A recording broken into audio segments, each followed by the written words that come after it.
अस्सलाम वालेकुम स्टूडेंट्स। आज मैं डिफाइन कर रहा हूँ ऑन टू और इन टू के दरमियान क्या फ़र्क है। ये एक बड़ा इंपॉर्टेंट टॉपिक है। दोनों अल्फाज प्रपोजिशन है, यानी कि जैसे इन, ऑन, एट, फ्रॉम, बाय, छोटे छोटे वर्ड्स होते हैं, उसी तरह ये है। दोनों में फ़र्क क्या है उसको डिफाइन करूंगा। ऑन टू का मतलब है जब आप किसी सरफेस के ऊपर गिर जाएं या बैठ जाएं या पड़ जाएं, जो भी कह लें, सरफेस के ऊपर ही आए, दूर से जंप मारें, चल कर आए, जैसे भी मूवमेंट कर आए और उस सरफेस के ऊपर रुक जाएं किसी भी वजह से। For example, he jumped on to the chair, उसने चेयर के ऊपर छलांग मारी। इसका मतलब ये है कि उसने चेयर के ऊपर छलांग मारी और छलांग मार कर खड़ा हो गया। ये नहीं हुआ कि चेयर के अंदर ही घुस गया। वो अगर घुसता तो फिर हम इन टू कर देते। सो कोई चीज़ जब आप ऊपर से आते हैं और उसकी सरफेस पे खड़े हो जाएं, जैसे जंप्ड ऑन टू, अब मैं ये नहीं कहा ही जंप्ड ऑन द चेयर, गलत है। ऑन तो तब इस्तेमाल होता है आप पहले से मौजूद हैं, तब आप ऑन कहते हैं। लेकिन यहां पर हम जैसे ही सिटिंग ऑन द चेयर कहा जाएगा, लेकिन अगर वो जंप कर रहा है तो फिर हम कहेंगे he jumped on to the chair. एक और एग्जांपल देखें, she slipped on to the floor, वो फर्श के ऊपर स्लिप हुई, यानी कि उसकी सरफेस के ऊपर। ऐसा नहीं हुआ कि वो कोई इतनी मोटी थी कि वो स्लिप हुई और उस फर्श के अंदर ही घुस गई। फिर हम कहेंगे into, she slipped into the floor, जो हो नहीं सकता ऑब्वियसली। फर्श के ऊपर ही आप स्लिप हो सकते हैं, ये नहीं हो सकता धंस ही जाए अंदर जाकर। तो ये डिफरेंस है। आप जरा इन टू पर देखें।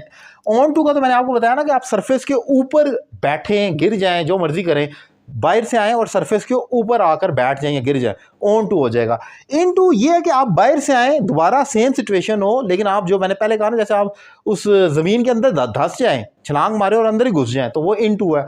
जैसे द कैट फेल, बिल्ली गिर गई, इन टू द वेल, कुएं के अंदर। अब बाहर से आई है वो, ऑब्वियसली बाहर खड़ी थी, गिर गई या छलांग मारी, वटएवर, तो वो कुएं के अंदर आई है और तो फिर इन टू हो चुकी है, ऑन टू नहीं, ऑन टू। अच्छा, यहां पर ये भी हो सकता है द कैट फेल, या मैं कहूं the cat jumped on to the well, फिर भी गलत नहीं होगा, लेकिन इसका मीनिंग ये लिया जाएगा कि उसने कुएं के ऊपर छलांग मारी, लेकिन कुआं जो था वो कह लें कि कवर्ड था, तो वो उस कवर्ड के ऊपर आकर रुक गई, तो फिर तो ऑन टू होगा क्योंकि वो गिरी नहीं है। लेकिन अगर वो गिर जाएगी तो फिर इन टू हो जाएगा। जैसे ही added sugar in to the cup, उसने कप के अंदर चीनी ऐड की। अब चीनी यानी कि बाहर से गिराई और वो अंदर चली गई, वो कप के ऊपर नहीं रुक गई बल्कि अंदर चली गई, घुस की उस चाय के अंदर, तो इनटू होगा।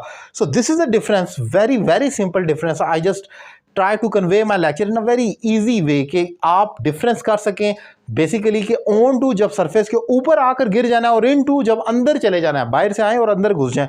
This is the main difference between on to and in to. And I think so कि आपको समझ आया होगा। अगर आपको मेरे पढ़ाने का तरीका पसंद आया तो आप मुझसे ऑनलाइन इंग्लिश लैंग्वेज कोर्स कर सकते हैं। मेरा नंबर आपकी स्क्रीन पर मौजूद है।